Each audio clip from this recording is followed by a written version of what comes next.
Magandang araw mga kaibigan. Isang kwentong muli ang aking ibabahagi sa inyo na tiyak nakapupulutan niyo ng aral. Pero kung bago ka pa lamang sa aking channel, ay pakilike po ng ating video. Paklik ng subscribe button, gayon din ng bell icon para lagi po kayong updated sa mga paparating pa na upload. Thank you sa pagpapaunlak sa request namin na magkausap tayo. Kahit sa dinner lang na ito. Nakangiting wika ni Mami Gemma. Wala ang asawa nitong si Carlos. According sa tauhan ko, ay nagkabistuhan na ang mga ito sa pakikiapid ng ama ni Emily at Daniel sa sekretary nito. Mukhang mas pinili ng matanda ang batang-batang sekretary. Ngayon alam ko na kung saan nagmana si Daniel. Si Emily at Mami Gemma lang ang kausap ko ngayon at kasalukuyan kaming narito sa isang restaurant. Hindi ko na kailangan pang itago sa dating paboritong kasuotan ni Carmela ang bagong ako. Nakaharap ako sa kanila, sa ayos na Isabela. Alam na nila ang tungkol sa pagpapanggap ko, pero walang violent reaction ang mga ito. After all, sila naman ang may kasalanan sa akin. Sadyang grabe lang ako kung maningil. Huwag na po tayo magpaligoy-ligoy pa. Pwede po nating pag-usapan na ang pakay nyo. Nakangiting ani ko sa mga ito. Ako na ang magsisimula.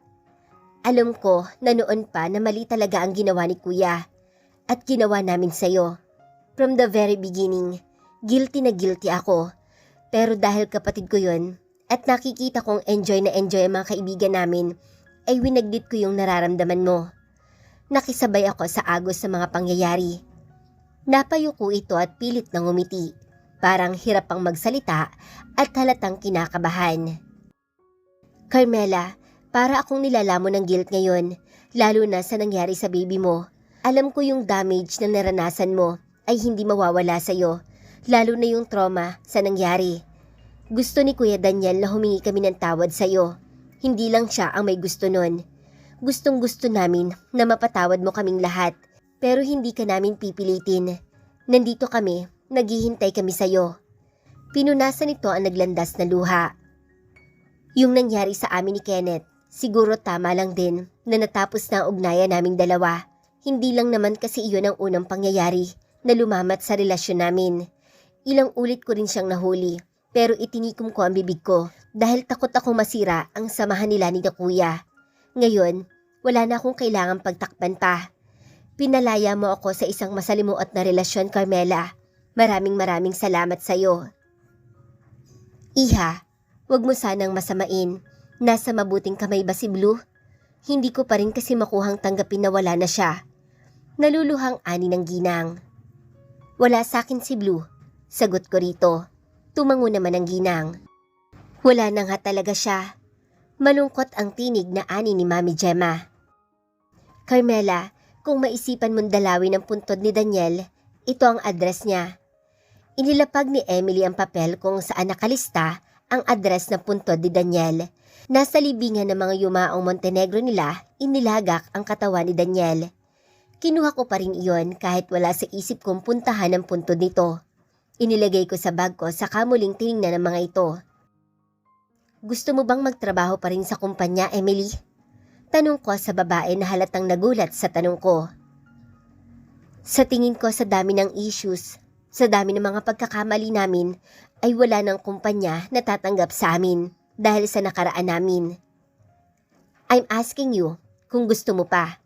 Tanong ko rito. Kung bibigyan mo ako ng chance, willing akong tanggapin iyon. Carmela, kailangan ko ng trabaho, kahit anong posisyon, kahit magsimula ako muli sa pinakasimula. I'm willing to do everything para hindi ka ma-disappoint. Okay, magpunta ka sa office sa Monday. Ihanda mo ang mga requirements at mag-apply ka. Tauhan ko na ang bahalang mag-evaluate sa'yo at kung saan pwesto ka nararapat ilagay. Maraming salamat talaga. Tipid lang ako ngumiti sa mga ito. Hindi ko rin naman nagalaw ang pagkain ko. Nang tumayo na ako, tumayo na rin sila. Thank you, Carmela. Tumango lang ako sa ginang, saka umalis na at iniwan ang mga ito. Naghihintay sa parking lot si Emmanuel na agad kong sinalubong. Niyakap ako nito, saka iginiya papasok ng sasakyan. How is it? Tanong nito sa akin. Paalis na kami ng vicinity ng restaurant. Uuwi na siguro sa mansyon. Naging maayos naman ang pag-uusap. Si Sky na lang ang tanging sekreto na hindi ko ibubunyag sa kanila. Napamahal na sa akin ng bata. For his security na rin, mas makakabuting hindi na nila malaman. Nakikita kong magiging mabuti ka talagang ina. Napangiti ako sa sinabi nito. Uuwi na ba tayo? Tanong ko rito. Not yet, may pupuntahan muna tayo. Hindi pa ako nakakakain. Nanulis sa ngusong isinandal ko ang ulo sa upuan. Perfect, may dala akong pagkain. Sagot nito. Nagkibit balikat lang ako, saka dinampot ko ang cellphone nito na umilaw. Naka-silent pala iyon at tumatawag si Pablo. Nang sagutin ko iyon, ay nakita kong katabi nito si Marquez. Halata sa mukha ng mga ito na nakainom na sila. Nasa isla ang mga ito dahil deserve daw nila ang mag-rest day. Kaya naman sila na rin ang pinagbilinan ko kay Sky. Naroon naman at nag-aasi si Lara kaya kampante ako. Nakakatuwa nga, kaya hindi na rin lumuwas si Jonas ay dahil sila na ni Lara. Kulang na lang ay kasal. Nasaan si Sky? Tanong ko sa mga ito. Nilalaro ni James, papagurin daw muna para makatulog na maaga. Loko talaga kayo, natawang ani ko sa tinura ni Pablo. Tumawag lang ako para sabihin sa inyo na ako na ang kunin yung best man. Takang tinitigan ko ang screen ng cellphone. Naputol iyon dahil hinablot ni Joaquin. Narinig ko pang nagmumurahan ng mga ito. Ano bang ibig nilang sabihin? Takang tanong ko. Nothing, tipid na sagot na lalaki. Dahil sa sinabi nitong iyon, ay itinikom ko na lang ang bibig ko. Akmang ibabalik ko na ang phone ni Emmanuel nang mapansin ko ang mensahe ng kaibigan niya. Pero ang mensahe ni Emmanuel ang una kong nakita. Paano ba pasayahin ng isang babae? Iyon ang tanong nito sa kaibigan. Napabungis-ngis ako sa reply ni Danilo dito. Eat her. Stupid, i-date mo, mag-effort ka at make sure na maramdaman niyang special siya. Di ka panipaniwala kay Joaquin iyon, lalo't parang walang plano kay Cathy ang isang iyon. Nakakapanghinayang si Cathy, parang susukuan na ang lalaki. Bilhin mo yung yati ko, ibigay mo sa kanya. Suggestion ni James. Marry her. Natigilan ako nang mabasa ang sagot ni Pablo. Napakagatlabi pa nga ako. That's right, marry her. Sang-ayon ni Marquez. Nang tingnan ko si Emmanuel, ay huling-huli ko ang pinipigil nitong ngiti. Saan tayo pupunta? Tanong ko rito. Let's have a date. Wow, saan? Biglang na-excited na tanong ko rito. Ngumisi lang ito saka nagpatuloy sa pagmamaneho. Kalahating oras pa ang lumipas nang marating namin ang isang camping site. Well, nabasa ko lang ang signage sa entrance. Sa left side ng daan ay halatang maraming campers dahil sa mga ilaw nila at bonfire, habang sa right side ay waring kami lang ang uukupa. I think hindi ata pwede rito. Nasa kabila lahat ng mga campers. Kailangan natin ng privacy. Ayaw ko ng istorbo. Sagot nito. Ipinark nito ang sasakyan, saka mabilis na tinanggal ang seatbelt niya. Ganun na rin ang ginawa ko. Nang bumaba ito, ay sumunod na rin ako. Nanatiling bukas ang ilaw ng sasakyan nito, kaya naman hindi ako nangamba. Sapat ang ilaw para makita ko ang paligid. Nagtungo sa likuran si Emmanuel at kinuha ang mga gamit na naroon. Una nitong inilabas ang emergency light at ipinatong iyon sa sasakyan. May tent pa itong dala, pagkain at kung ano-ano pa. Nag-set up ito ng tent na wala man lamang reklamo kahit halatang hirapan itong itinayo iyon.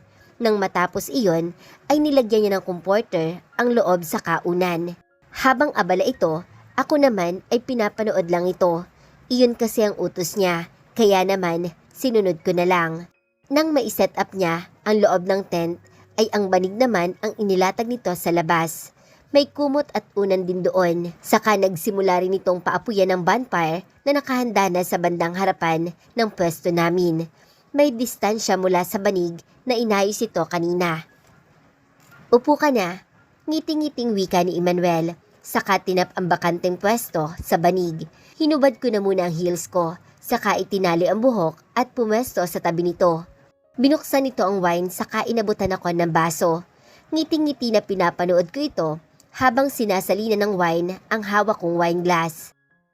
Hindi ako cheesy na tao. Kailangan ko pang hingin ng opinyon ng mga kaibigan ko regarding this matter. But here we are. Sana ay magustuhan mo. Sobrang gusto ko. Maagap na sagot ko rito. Glad to hear that, Carmela. Napangiti ako sa pangalan na binanggit nito. Hindi ko na kailangan pa ang pangalang Isabela. Ako na ulit si Carmela. Malaya na rin naman kasi si Emmanuel sa kasal na ginamit namin noon para sa munting palabas na ginawa namin. Cheers! Bahagya naming pinagbunggo ang wine glass, saka sabay ininom ang wine. Gusto kong malaman bakit bigla mo itong naisipang gawin. Tanong ko rito. Well, gusto ko kasing simulan ang paliligaw ko sa'yo. What? Manghang-ani ko rito. Bakit parang gulat na gulat ka? Sa tingin mo ba ipapalampasin ko ang opportunity na ito para maging akin ka? Ang tagal kong nagtimpi. Kinailangan kong kontrolin ang nararamdaman ko. Ayaw kong masira ang plano mo. Itinago ko ito sa mga taong lumipas na magkasama tayo. Alam ko ring hindi mo tatanggapin ang isang Emmanuel noon sa puso mo dahil nakatali ka pa rin sa isang Daniel Montenegro. Pero this time, pwede na. Pwede nang ako naman. Nakangiting ani nito. Emmanuel? Liligawan kita. Hihintayin ko maging ready ka para tanggapin ako. Ginap ko ang palad niya. Hindi mo naman kailangan maligaw. Alam ko sa sarili kong mutual ang nararamdaman namin sa isa't isa. Kailangang ihanda na rin kita sa new chapter ng buhay natin. Hindi pwedeng i-take for granted ko yung mahalagang parte na iyon. Liligawan kita, ipapakita ko sa'yo na sincero ako sa nararamdaman ko sa'yo. Hindi mo naranasan ang ganong chapter sa buhay mo. Naging obligasyon yung dapat mong malayang naranasan. Carmela, kung kailangang haranahin kita, gagawin ko. Mabilis na kumabog ang dibdib ko sa sinabi nito. Kinuha ko sa kanya ang hawak na wine glass at inilagay ko ang 2 baso sa gilid. Wala naman sigurong magagawi rito. Pinatay na rin ni Emmanuel ang ilaw ng sasakyan. Okay lang naman sigurong yakapin ko ito. Natigilan ito nang yumakap ako rito. Yung yakap na nakalingkis ang mga binti ko sa kanyang bewang. Thank you. Malaya ka nang maging masaya. Titiyakin kong isa ako sa magiging reason para maging masaya ka. Carmela, kami ni Sky. Napahikbi ako sa tinura nito. Mas humigpit ang yakap ko rito. Huwag ka nang umiyak. Nandito tayo dahil gusto kitang pasayahin. Masaya ako, Emmanuel. Sobrang saya ko to the point na ayoko nang matapos ang sandaling ito. Kailangang matapos to. Baka magwala na si Sky dahil ilang araw na tayong hindi nakakauwi sa isla. Bahagya akong natawa. Pero hindi ibig sabihin na itapos na akong maligaw. Araw-araw kitang liligawan. Sinapo ko ang magkapilang pisngi nito. Hulog ka ng langit sa akin, Emmanuel. Isinalba mo ako. Ikaw ang muling nagbigay ng direksyon sa buhay ko. Pagkatapos kong sabihin iyon, ay yumuko na ako at inilapat ang labi sa labi ni Emmanuel. Marahang halik ang pinagsaluhan namin nito. Ang isang kamay nito ay humigpit ang pisil sa bewang ko, habang isang nakahawak na sa aking batok para mas palalimin ang halik na pinagsasaluhan naming dalawa. Bahagya pa nga nitong hinabol ang labi ko nang matapos ang halik. Nagugutom na ako. Pwede bang mamaya na? Tanong nito. Bahagya akong bumungis-ngis. Nagugutom na nga ako eh. Fine, kumain na muna tayo. Inalalayan niya akong makaalis sa lap niya. Saka nito inayos ang mga baong pagkain. Halata namang hindi ito ang nagluto ng mga iyon, pero natouch pa rin ako sa effort niya. Nagsimula kaming kumain ito. Iniwasan talagang mapunta ang topic sa business dahil ayon dito ay hindi iyon ang mahalaga ngayon. Nang mabusog ako ay ang wine naman ang pinagkaabalahan ko. Malaya na ako. Nakangiti at naluluhang ani ko habang nakataas ang wine at nakatanaw sa malawak na kalangitan na pinalamutian ng mga bituin. I'm happy for you. Yumakap si Emmanuel mula sa likuran, ang baba ay ipinatong sa aking balikat. Sa aking anghel na hindi ko man lang nasilayan, mahal ka ni Mama. Umagos ang luha, saka pilit ng umiti. Umayos ng tayo si Emmanuel. Ako naman ngayon ang sumandal dito, habang nakatingala pa rin sa taas. Hindi kita makakalimutan. Mahinang usal ko. Hindi ko na rin napigilan ang mahikbi. Humigpit ang yakap nito sa akin. My angel, gabayan mo si mama. Marami pang pagdaraanan si mama. Marami pang darating na pagsubok sa kanya. Kailangan niya ng guidance mo. Kung makita mo man ang papa mo, pakisabi sa kanya, susubukan ko siyang mabisita sa puntod niya. Susubukan kong tuparin ang huling-hiling niya. I'm here, bulong ni Emmanuel. Binibigyan ako ng lakas na ipagpatuloy ang ginagawa ko. Inilalabas ko lang yung mga gusto kong sabihin ngayon. Ito kasi yung magandang chance para gawin iyon. Kung bibigyan man ako ng pagkakataon, titiyakin kong mapoprotektahan ko na yung ibibigay sa aking anghel. Balik ka kay mama anak, iingatan at aalagaan kita. Pangako ko yan sa'yo. Cheers! Para sa malayang Carmela na susubok muling maging masaya. Bulong ni Emmanuel. Umikot ako para harapin ito. Cheers! Para sa panibagong simula. Tugon ko rito. Nang yumuko dito para ilapat ang labi sa labi ko, ay walang pag-aalilangan na tinigun ko iyon. Hindi ko alam kung nabasag ba ang wine glass na hawak ko nang mabitawan ko iyon. Agresibong tumutugon sa halik. Kahit nang umupo kami sa banig ay magkalapat pa rin ang labi naming dalawa. Pumatong ako rito at simulan itong baklasin ng botones ng suot ko. Nang hindi ito makapagpigil ay hinaltak na lang nito iyon dahilan para masira. I love you, Carmela. Asahan mong ipaparamdam ko yan sa'yo araw-araw. Sinserong ani nito. I love you too, Emmanuel. Tugon ko rito, nahabol pa rin ang paghinga. Naramdaman ko ang paghalik nito sa balikat ko, saka ito umalis sa likuran ko. Humiga ito sa tabi ko saka kinabig ang bewang ko at muling inangkin ako. Dito talaga sa ilalim ng malawak na kalangitan at ng mga nagkikislapang mga bituin, sila ang naging saksi sa aming dalawa. Isang taon ang lumipas, parang halos lahat ay nakalimot na sa lahat ng nangyari. Hindi pa rin naging maayos ang relasyon ko, lalo na sa aking ama. Hindi ko na rin pinilit pa, ayos lang kami ni Mami. Nakakapag-usap na kami na hindi inuungkat pa ang nakaraan. Si Katrina, okay na siya. Umalis na nga lang siya ng bansa para magsimulang muli. Nakapag-usap na kami nito. Nagsorry na ito sa akin. Napatawad ko siya pero sinabi ko na rin naman sa kanya na kahit nakuha ko magpatawad ay mananatili ang alaala sa isipan ko. Kaya mas pinili niyang lumayo upang bigyan daw ako ng kapayapaan. Maayos na ang buhay ni Emily at Mami Gemma. Malayo man sa masaganang buhay na meron sila noon, ay mas masaya naman sila ngayon. Go on, panghihikayat ni Emmanuel sa akin. Ilang minuto na akong nakahinto sa kinatatayuan ko. Nasa buka na kami papasok sa sementeryo kung saan ko matatagpuan ang puntod ni Daniel. Hinihintay akong umusad ng lalaki, ngunit hindi ko talaga magawa. Kaya naman, lumakad na ito palapit sa akin, saka ginap ang palad ko. Ang usapan namin kanina, sa sasakyan ay ako lang ang papasok. Gusto ng lalaki na bigyan ako ng privacy, ngunit hindi ko naman magawa ngayong pumasok.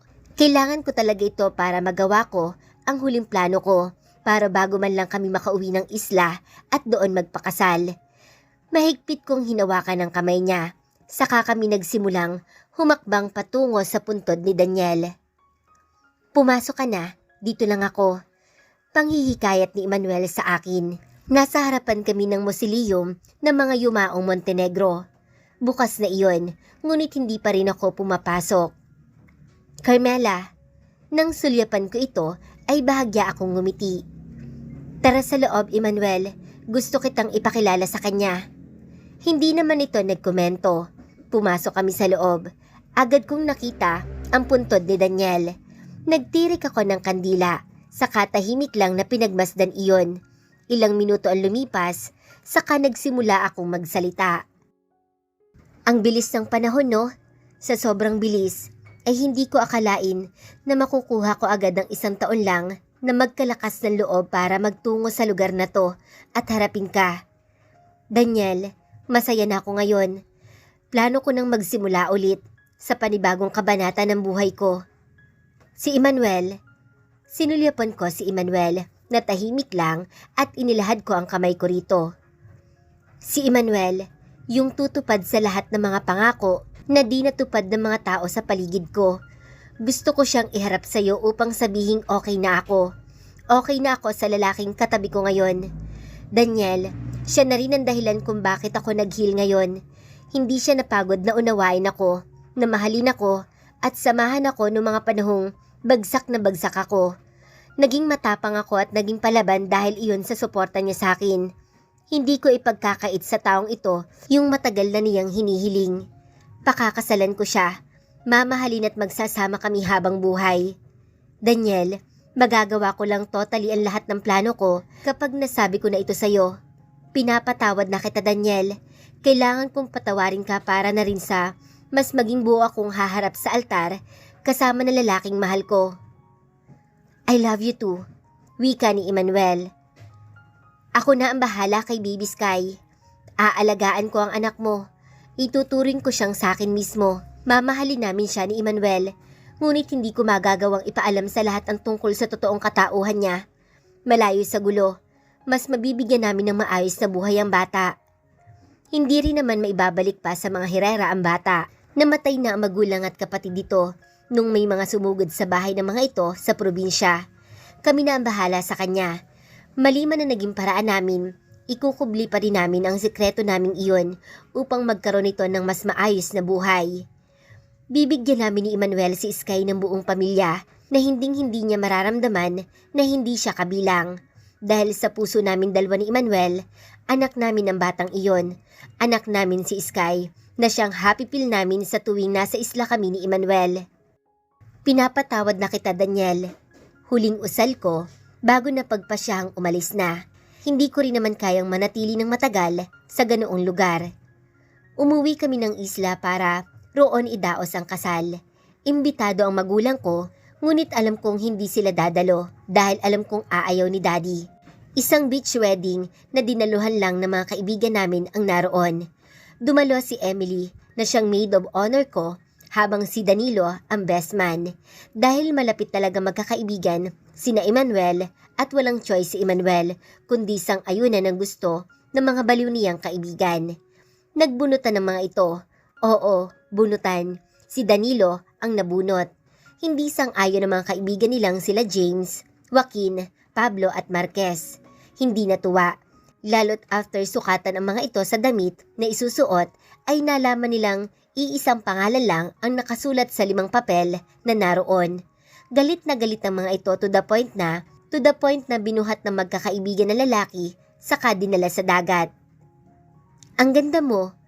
Napapalakpak na wika ni Cathy nang makita ang final look ko. Isang puting dress lang ang suot ko. Malambot ang tela na bahagya lang humahalik sa lapag. Kinulot lang ang dulo ng buhok ko, saka nilagyan ng korona na gawa mula sa bulaklak. Ang mentor ko ang nag-ayos sa akin. Nakapaa akong maglalakad mamaya patungo sa altar. Mag-isa, walang maghahatid dahil wala ang mga magulang ko. Salamat, Cathy. Pareho lang naman ang disenyo ng damit namin. Kulay yellow ang suot nito at lahat ng bridesmaid ay ganun din. Ako lang ang naiibang kulay. Hay nako, ihagis mo sa akin mamaya ang bulaklak ha. Isasampal ko talaga kay Joaquin. Natawa ako sa sinabi nito. Oo, pumesto ka sa mismong harap ha. Sabay pa kami nitong natawa. Saktong pumasok si Emily na malawak ang ngiti at yumakap ako rito. Salamat at dumating ka. No, salamat kasi inimbita mo ako sa espesyal na araw na to. Sagot nito. Masaya ako dahil masaya ka na, Carmela. Hindi dadalo si Sky sa kasal namin ni Emmanuel. Kasalukuyan itong nasa dulong bahagi ng isla kung saan nakatira si Lara. May mga bantay rin doon in case na may magawing bisita ay mapigil agad. Let's go. Naghihintay na ang grumo. Pukaw ni Mentor sabay abot ng bouquet sa akin. Sabay-sabay na kaming lumabas. Kanina pa akong kinakabahan. Normal lang naman ito ayon kay Cathy. Nang marating namin ang venue sa harap ng mansyon na nakaharap sa karagatan, ay agad na gumuhit ang ngiti sa labi ko nang makita ang ayos. Mula sa arkong pinalamutian ng kulay kremang tela, mga fresh flower, mga upuan na inuukupan ng mga bisita, Lahat ng iyon ay ang sarap pagmasdan. Pero sa lahat ng meron sa bulwagang ito, ang lalaki sa harap ng altar na naghihintay sa akin ang mas umagaw ng atensyon ko. Maluha-luha itong nakatitig sa akin. Tumutugtog ang awiting, ako mismo ang namili. Marahan ang paglalakad na ginagawa ko. Ninanamnam ang pagkakataon na ito. Nang makalapit ako kay Emmanuel, ay agad kong iniangat ang kamay na may hawak na puting panyo, saka pinunasan ang naglandas na luha rito. I love you. Usal nito na ikinangiti ko. I love you too. Tinanggap ko ang nilahad nitong kamay, saka kami humarap sa altar. Isa sa pinapangarap na maraming kababaihan ay ang maikasal sa lalaking mahal nila. Ang unang kasal ko ay hindi ko naman pinangarap, ngunit natutunan kong mahalin ang taong iyon. Second chance nga talaga para sa akin dahil sa pangalawang pagkakataon na nagpakasal ako ay sa taong mahal ko na. Mahal ko na bago pa ang kasal. Kaya hindi ko rin napigilan maging emosyonal sa harap nito nang binibigkas ko ang vow ko. Maluha-luha rin ito habang pinapakinggan ako. Ako na yata ang pinakawasak na babaeng nakilala mo. Walang direksyon ng buhay. Gusto na lang na matapos na ang paghihirap. Nakilala kita sa pinaka-darkest moment ng buhay ko. Parang ikaw yung naging liwanag para muli akong bumangon. Ikaw yung kasama kong humarap sa altar ngayon na walang kahit anong doubt. Kasi alam mo kung bakit? Dahil sa'yo, siguradong sigurado ako. Ipinaranas mo sa akin yung hindi naranasan sa iba. Niligawan, inawitan kahit medyo sintonado ang boses mo. Proud na ipinakilala sa lahat. Minahal kahit hindi ka patiyak noon kung masusuklian ba ang pagmamahal na inoffer mo. Gusto ko yung pag-ibig na nararamdaman ko sa'yo. Panatag yung puso ko sa'yo, Emmanuel. Napahikbi na ang lalaki na ikinatawa ko kahit umiiyak na rin. Hindi ko kailangan na lumaban na mag-isa kasi ikaw ang pinaka-perpektong partner na natagpuan ko sa battlefield na magulo kong mundo. Ihahandog ko sa iyo ang tapat na pagmamahal na katulad ng handog mo sa akin. I love you, Emmanuel. Hindi lang kami ang emosyonal ngayon. Kahit si Emily ay naging emosyonal, ang ibang bisita ay ganoon din. Halata sa mukha ng mga ito na masaya sila para sa amin. Hindi ko kailangan ng bonggang kasal na sasaksihan ng maraming tao. Sapat na ang mga taong narito dahil sila lang naman ang mga taong naging parte ng buhay ko. Nang matapos ang kasal ay nagtungo na kami sa hardin kung saan nakaset up para sa reception. Halos lahat kanina ay gustong magpa-picture sa amin ni Emmanuel, kaya naman pinaunlakan namin ang mga ito. Daman, tinatanong ko lang naman ang pangalan kaso ilag na ilag sa akin. Tatawa-tawa ang ani ni Danilo saka sumulyap kay Emily. Not her, Danilo. Masyado nang broken din yan sa past relationship. Eh di ako na ang bubuo ng puso niya. Preskong ani na lalaki, pero inilingan ko lang ito. Lumapit si mentor at ipinasuot sa akin ang puting sandals, saka umalis din agad. Habang kumakain ang mga bisita, ay isa-isa namin silang nilapitan para batiin at magpasalamat. Hindi ko mailarawan ngayon ang nararamdaman ko. Basta masaya ko. Masaya kami ni Emmanuel. Iyon lang ang alam kong salita dahil parang nag-uumapaw iyon sa aking dibdib. Mahal kita. Pukaw ni Emmanuel sa akin. Nakaupo na kami sa pwesto naming dalawa at pinapanood ang lahat. Mahal din po kita. Nakangiting ani ko rito. Naalala kong may regalo nga rin pala ako rito. Kaya naman agad kong sinanyasan si Cathy na siyang may hawak ng bag ko. Agad itong lumapit at ibinigay iyon sa akin. This is for you. Ngising-ngising ani ko rito. Agad naman itong tinanggap ang kahon na pahaba. Maliit lang iyon, sapat para magkasya ang regalo ko. Nagmamadali ang kilos nito sa pagbukas ng regalo ko sa kanya. Shit! Malutong namura nito nang mabuksan iyon. Pabigla rin ang tayo nito na waring hindi makapaniwala sa hawak niya ngayon. What's wrong, dude? Nakang-ani ni Joaquin na nakaakbay kay Cathy. Mabilis na ipinakita ni Emmanuel ang hawak sa mga bisita. Itinaas nito iyon, saka naglulundag. We're pregnant! Masayang-masayang ani nito na sinugod din ng mga kaibigan at binuhat. Tawa lang ako ng tawa na maluha-luha. Hindi lang kaming mag-asawa ang nagbunyi sa magandang balita. Pati na mga kaibigan namin na pamilya na ang turing sa amin. Isa-isa ring lumapit ang mga kaibigan namin at binati ako. Iniwan nila si Emmanuel na napasimangot at sumiksik para makabalik sa tabi ko. Kailangan kunin mo akong ninong. Naku, bad influence yan. Tuturuan niya ng anak mo manduga, kaya naman ako na lang ang kuhanin mo. Si James na inakbayan pa ako. Ako na lang. Kung hindi pa pumagitna si Emmanuel, ay magpipilitan pa siguro ang mga ito hanggang mamaya. Kaya para mapalayas niya ang mga ito, ay niyaya na lang akong magsayaw. Ang ganda ng gift mo sa akin, Ella. Nagustuhan mo talaga? Ani ko rito, nangiti-ngiti. Sobrang gusto ko dahil gusto ko na rin magkaanak sa'yo. Natawa ako sa sinabi nito. Kahit may baby na tayo, si Sky pa rin ang panganay natin ha? Bulong ko rito. Ang pisngi ay nakalapat sa dibdib nito habang marahan kaming sumasayaw. Of course, mahal na mahal ko kayo ni Sky. Nasa kwarto nga pala ang gift ko sa'yo. Anong gift mo sa akin? Tanong ko rito. Nagawan ko ng paraan. Legal na sa atin si Sky. Medyo pinagana ko lang ang pera natin, pero atin na siya. Napangiti ako sa tinura nito. Hindi kami perpekto na lalaking ito. May mga ginagawa pa rin kaming sa mata ng iba ay mali. Pero iyon lang ang nakikita naming way para maging lubos ang kasiyahan namin. Kami ni Emmanuel ang bubuo ng ikakasiya namin. Siguro kung dumating man ang panahon na magkaroon ng problema, sabay na lang naming haharapin iyon. Pati na rin si Sky. Sabay naming haharapin ang panganay naming anak at ipagtatapat dito ang katotohanan kapag nasa tamang edad na ito. Mama, masayang tili ni Sky na makitang palapit na ako sa pwesto nito at ni Emmanuel. Karga ko si baby Anthony na 4 na taong gulang na. Nagkaroon kami ng pagkakataon na magbakasyon dito sa isla dahil hindi busy si Emmanuel. Agad na nagpababa si Anthony na agad na lumapit sa papa nila. Si Sky naman ang diretsyong nilapitan ko at pinupog ng halik ang pisngi ng anak ko. Mama, sabi ni Papa, kapag big boy na raw ako, humanap daw ako ng katulad mo. Sinabi niya yon? Nang sulyapan ko si Emmanuel ay nakangiting buhat nito ang bunsong anak namin, saka lumapit sa amin. Binuhat din ito si Sky.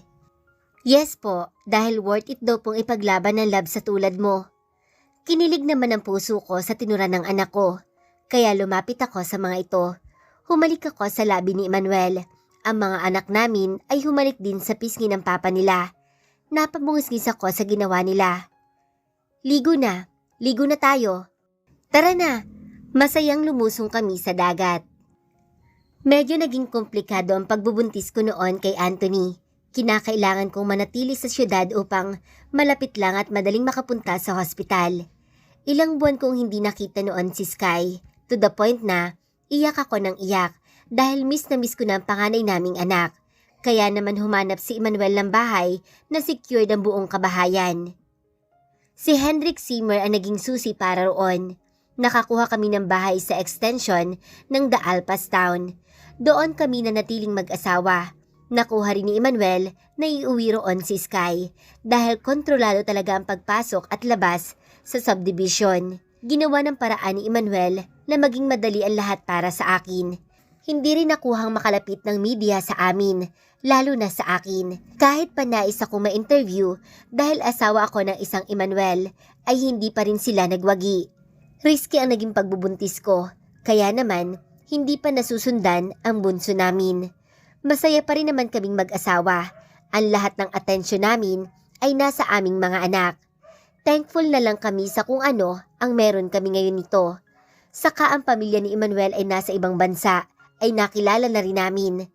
Malaki kasi ang naging lamat ng relasyon ni Emmanuel at ng pamilya niya. Ang ginawang pagkontrol sa buhay ni Emmanuel nung binatilyo pa siya. Ngayon ay okay naman na ito. Carmela! Excited na tili ni Cathy na palapit na sa pangpang. Cathy! Kumaway-kaway rin ako rito. Ginaya pa ni Anthony at Sky ang ginawa ko. Karga ni Cathy ang anak na si Jacob na umiiyak. Ayan na, maligo na tayo. Magtigil ka ng bata ka. Manang-mana ka talaga sa daddy mo. Sermon nito sa anak. Proud na mangumisi si Joaquin na kinuha ang anak at mabilis na inilusong sa tubig. Oo nga pala, Nung ikinasal kami ni Emmanuel, ay si Cathy ang nakasalo ng bulaklak. Tinotoo nga nito na isasampal ang bulaklak sa lalaki. Nang dahil lang nasalo niya iyon, ay isinampal nga iyon kay Joaquin. Mas lalong naging espesyal ang kasal namin para sa mga kaibigan namin nang bigla na lang lumuhod si Joaquin at nag-propose rito. Ngayon may baby Jacob na rin sila. Ang ibang kaibigan ni Emmanuel ay may mga asawa na rin. Yun nga lang, hindi sila nakasama ngayon dahil busy pa. Nakalapit sa amin si Jacob at Joaquin. Ang anak ko naman ay kaagad na pilit nagpakarga kay Joaquin, kaya naman binuhat na rin ito ng ninong niya. Lumusong pa ang mga ito at sa mas malalim pa, kaya naiwan ako at si Cathy na tumabi sa akin. Pinanood ang mga ito na masayang masaya na naghaharutan. Cathy, wala ka pa bang planong sundan? Nakangising tanong ko rito. Naku, wish ko lang. Pare-pareho kasi kaming busy ngayon ni Joaquin. Alam mo naman na may ibang project din sila ni Emmanuel na tinututukan nilang magkakaibigan. Oo nga pala, buti nga nakuha ko ang schedule ng asawa ko. Naisingit namin ang bakasyon na to.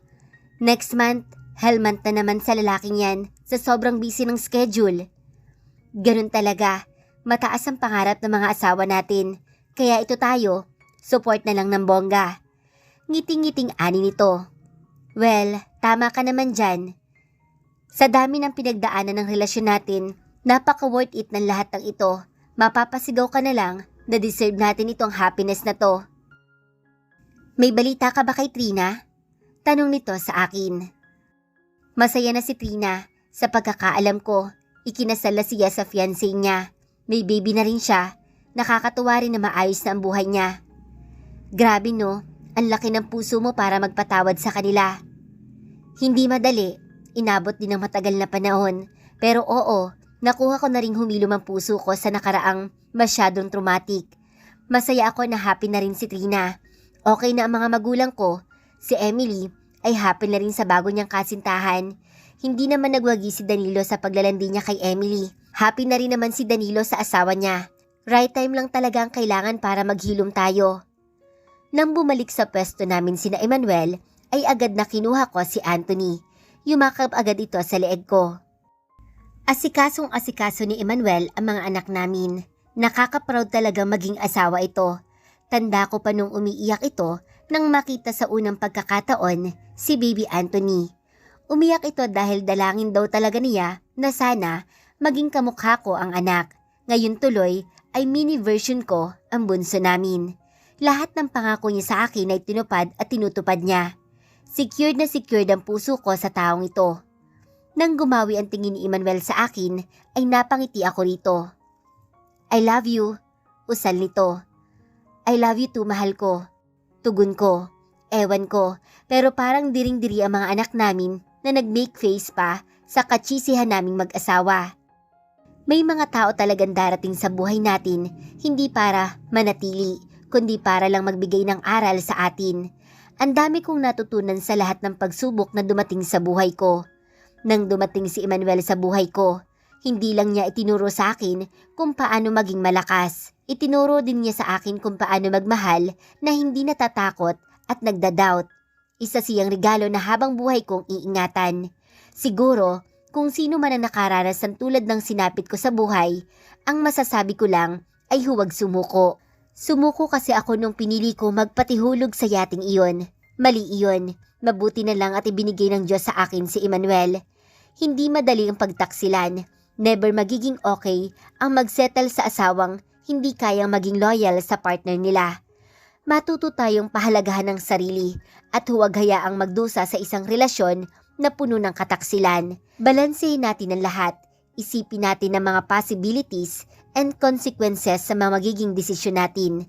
Piliin nating maging masaya. Second chance. Ibigay natin iyon sa taong deserving. Mas lalo na sa sarili natin. Alam kong marami pang pagsubok ang darating sa buhay ko at sa pamilya namin. Pero alam kong handa akong harapin iyon. Handa kami ng asawa ko na harapin iyon.